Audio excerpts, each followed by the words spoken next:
আপনি প্রশ্ন করতে পারেন যে ভাই জাহান্নামে মানুষ যাবে, কিন্তু পাথরের কি অপরাধ, পাথর কেন জাহান্নামে যাবে?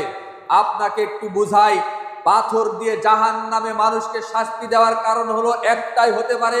বিদ্বানগণ বলছেন যে সেই নবী নূহ আলাইহিস সালাতু ওয়াস সালাম থেকে শুরু করে নিয়ে আজকে পর্যন্ত, এমনকি কিয়ামত পর্যন্ত যত মূর্তি তৈরি করা হয়েছে পৃথিবীতে, যত মূর্তি তৈরি করা হবে, মূর্তি পূজা করা হবে, এই মূর্তি তৈরি করার পিছনে অন্যতম মূর্তির উপকরণ হলো শক্ত মাটি এবং পাথর। পাথর দিয়ে এই মূর্তি তৈরি করা হয়, যার কারণে আল্লাহ রাব্বুল আলামিন ওই জাহান্নামী ব্যক্তিকে জাহান্নামে দিবেন তো দিবেন, যারা মূর্তি পূজা করত দুনিয়াতে, যারা পাথর দিয়ে মূর্তি তৈরি করত, ওকেও, ওই পাথরকেও জাহান্নামে দিয়ে আল্লাহ হুঙ্কার দিয়ে বলবেন যে এই তোকে তো জাহান্নামে দিলাম, তুই যাকে পূজা করতি যে পাথর দিয়ে, এই পাথরকেও জাহান্নামে দিয়ে দিলাম, এবার ঠেকা। কোনো উপায় থাকবে না।